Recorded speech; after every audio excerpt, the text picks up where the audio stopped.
Today, I want to talk to you about something simple but incredibly powerful: learning new words.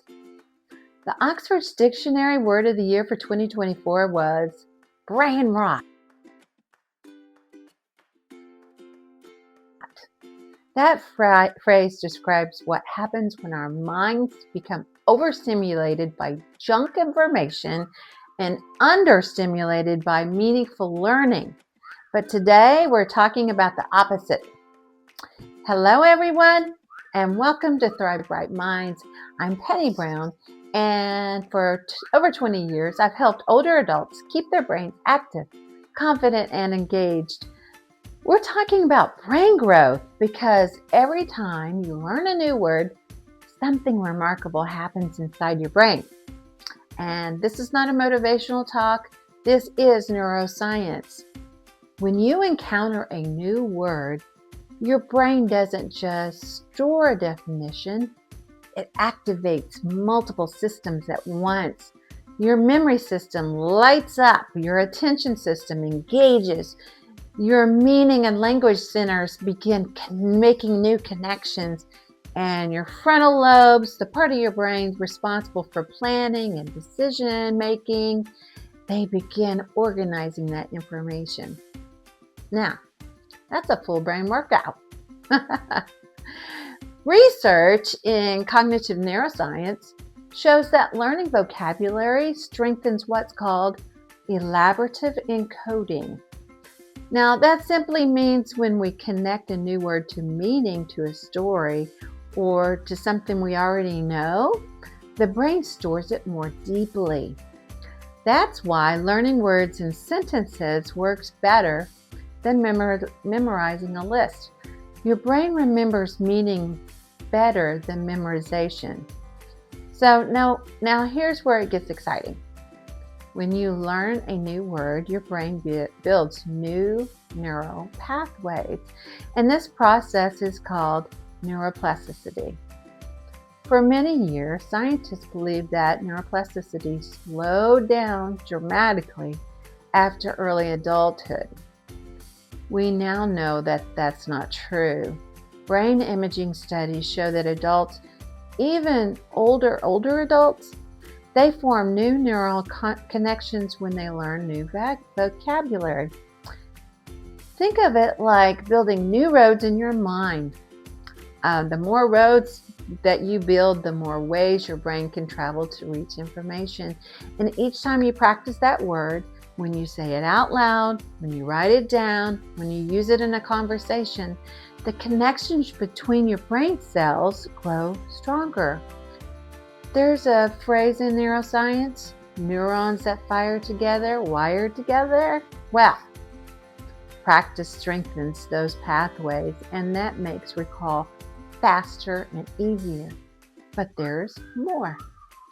Word learning also strengthens something called working memory.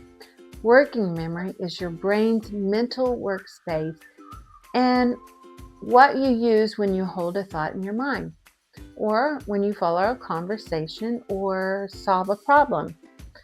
Also, when you learn a new word and use it in a sentence, you are exercising that workspace. And working memory is directly connected to independence and cognitive clarity as we age. Learning new vocabulary also improves what researchers call executive control. Now, executive control is your brain's management system, and it helps you to focus, make decisions, switch attention, control impulses. Studies show that language learning activates the frontal lobes, the very areas responsible for executive function. So when you practice vocabulary, you're strengthening mental organization and flexibility. Now let's talk about something called cognitive reserve. Cognitive reserve is like a savings account for your brain.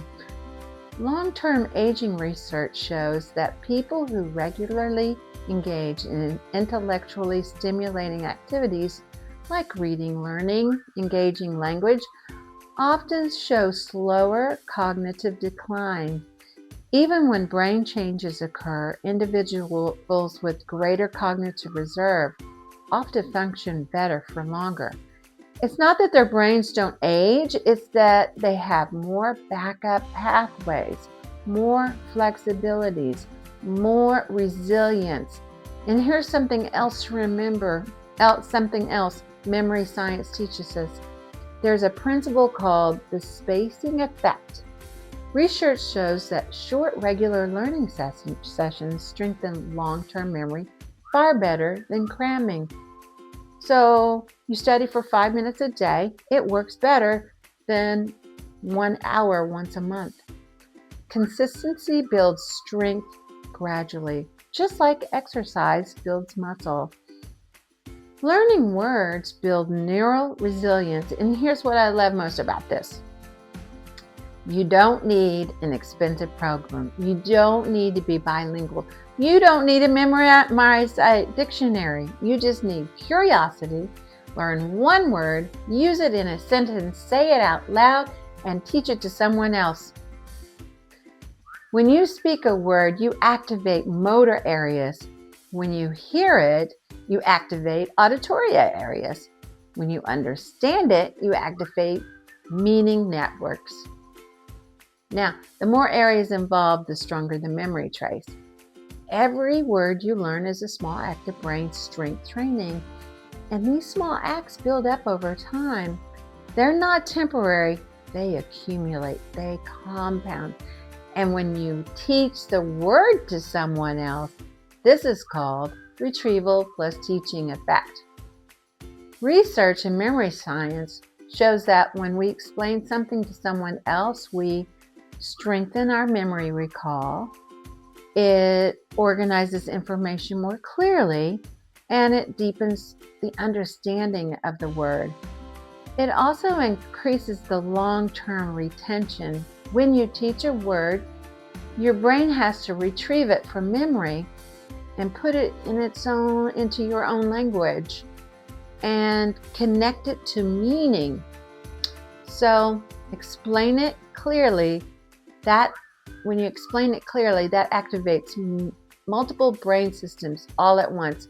And here's the powerful part. Studies show that retrieval practice, pulling information out of your brain rather than just rereading it, strengthens the memory far more than passive review. So instead of just reading a new word, try this. Learn the word, use it in a sentence, then explain what it means to someone else. Even explain it to yourself out loud. It works. Before we finish, I want to give you 3 simple techniques that can make any new word stick in your brain. These are not complicated. They're backed by memory science, and they work at any age. All right, first one. Use more than one sentence. Don't just read the word. Say it out loud. Write it down. Picture it in your mind. Even move your hands while you say it. When you activate multiple areas of the brain, visual, auditory, motor, and language, you create a stronger memory trace. The more brain regions involved, the stronger the connection. All right, second one. Attach the word to your life. Don't just define it, connect it to a personal story. If the word is resilient, think of a time you had to be resilient. Emotion strengthens memory. When a word connects to your own experience, the brain stores it more deeply. Okay, number 3, the third way. Teach it. This may be the most powerful one. After you learn a word, explain it to someone else, or explain it out loud to yourself. When you teach a word, your brain has to retrieve it, organize it, and restate it clearly. Research shows that retrieval strengthens memory far more than simply rereading. So here's your 3-minute word workout. Minute 1, say the word. Minute 2, use it in a sentence. Minute 3, teach it. That's multisensory learning meaning, and retrieval practice, all in 3 minutes. And every time you do it, you're not just learning a word, you're strengthening your brain. So here's what I want you to remember. Learning new words is not about vocabulary tests. It's not about impressing anyone. It's about strengthening the incredible brain you already have. Every time you say a word out loud, every time you connect it to your life, every time you teach it to someone else, you are building pathways. You are strengthening memory. You are improving communication between different parts of your brain. And you are building resilience for years ahead. That really matters because your brain is still changing, still adapting, and still capable of growth. You are not finished learning. You are not finished growing. You are not slowing down. You are strengthening. And remember, I'm not expired. I'm evolving. Okay, thank you for coming today and listening in. I look forward to seeing you another time. All right, bye-bye.